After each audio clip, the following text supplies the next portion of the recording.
We got some big domestic news that everybody's going to get Yes. excited about here, Yeah, we Saagar. have, it's just one of those where in a major failure for small d democracy, Nancy Pelosi, representative of California of San Francisco, has decided she will be running for re-election. The fact that she's running for re-election at all is stunning. She's 83 years old, but the reasons for why she's running for re-election are very telling in what she's chosen to emphasize. Let's take a listen. Decided now that in light of the values of San Francisco, which we have always been proud to promote, that I made the decision to seek re-election.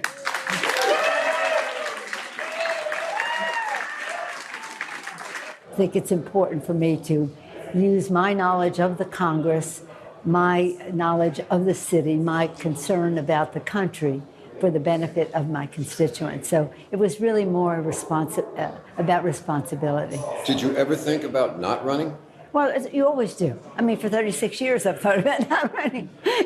You always have to measure what the value is of your contribution in something like this. And I never thought I'd stay as long as I did. I never thought I'd stay as long as I did, but I'm staying anyways. Let's go to put this up there. Nancy Pelosi decides that she will be running for re-election in 2024, dismissing talk of retirement at age 83. I mean, this is just someone who is power hungry, and I think their entire identity is wrapped up in their holding office. And at this point, even though she's not the speaker, she's like still the de facto leader of the Democratic Party. She doesn't want to give it up, Krystal. And, after the coup that she's pulled off by keeping Feinstein in office, rigging the California Democratic primary process so that she'll never face an opponent, so that her chosen Adam Schiff will very likely be able to get or at least contest the nomination. Why should she? I mean, she's one of those who's like, yeah, it doesn't matter. And she's impervious to criticism about the stock trading. She's impervious to criticism about her age. She pulls the feminism card anytime you even try and talk about it as if it's a feminist issue, that people are way too old in Congress. I mean, we should not dismiss the idea that it's disgraceful that people who are this old continue to just hold on to power and not allow any new generation in. My personal favorite was a clip where she was defending like the state of San Francisco. Someone was like, hey, how's San Francisco done under? She's like, you're running for San Francisco. San Francisco's not doing very well right now. She's like, no, that's an isolated local issue. It's like, well, why aren't you doing anything about it then? Yeah. That's your whole ostensible reason for running. So she mentions Trump, she dismisses talk, and she says San Francisco is fine. It's ridiculous. I feel like these people feel like they're so core to that they just, I don't know, they just can't give it up. It's become so central to their own personal identity.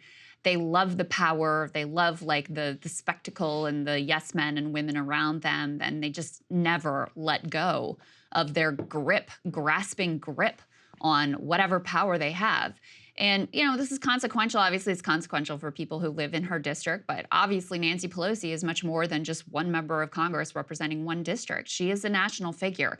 And as long as she remains in Congress, and probably even if she did retire, you can be assured that as much as Hakeem Jeffries' name may be at the front of the caucus, who's really running the show there. And so I just think it continues to point to an extraordinary failure at the core of our democracy, that these people feel like they can hang on forever and ever, well into their 80s, with Dianne Feinstein, my God, into her 90s, and never face real accountability and never be even pushed aside for a new generation, hopefully that's not just a repeat of the old generation, that maybe has some different ideas and perspectives to offer, or at least open it up to a real democratic process. So I just think it's a sign of more core rot at how unrepresentative our so-called democracy has truly become. 100%. And one of the things that she continues to say is she even used the Trump boogeyman in one interview that she gave. She was like, well, if Trump comes back, we're going to need somebody to stand up to him. It's like, well, what are you going to do? How has that gone? I mean, exactly. How did it go for you? What makes you think that you did such an effective job at that? The man almost won last time around. It's only because of his own absolute insanity and stupidity that he didn't. He's tied with Biden right now while he's facing freaking 91 different charges. And so you're really the bulwark against Trump and the fascists? Give me a freaking break. Where is any evidence that any of the approach you have taken to this man has been successful whatsoever? And, the thing is that this fake turnover of leadership, I think, is even worse almost than an outright retirement, as you were talking about with Hakeem Jeffries. Because, I mean, even Steny Hoyer is like 84 years old. He's the same age as her, so, same age. Jim Clyburn, I know, is also getting up there. Everyone is allegedly stepping down from their leadership roles, but they're not retiring. And it's like, when you don't retire, then clearly, like, you're still running the show behind the scenes. And to see this, running for re-election, to remain the main face of the party, she's still the #1 fundraising draw, which is insane to me, but it shows you a lot about Democratic donors.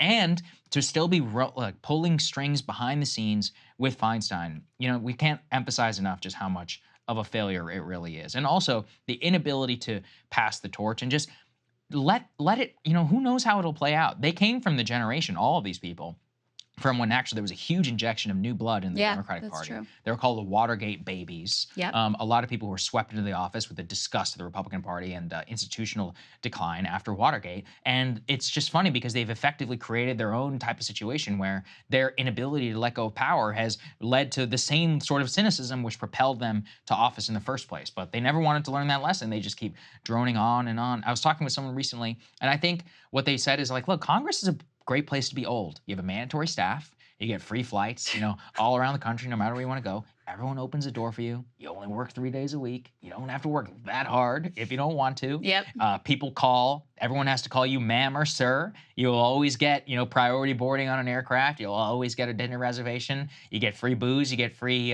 dinners. What's not to love? It's effectively a great retirement home, except we all pay for it. And they're supposed to be working for us. Yeah. That's the crazy part.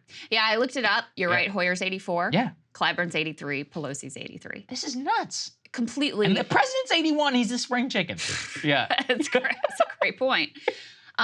This came up a lot in the focus group, and we're going to show you some of this. But they were very concerned about, and they brought up McConnell, and they brought up Feinstein. Of course, they brought up Biden. But they see this also on the, you know, this is a group of Republicans in New Hampshire. They saw this also as a really core issue. Now, it was interesting because they differed on how you deal with it. Yeah. There was some people were like, I definitely want term limits, or I definitely want age limits. Some people were like, I don't know about that. Maybe we should have a cognitive like ability test. So there was a lot of ideas about, okay, how do we actually deal with this core failure?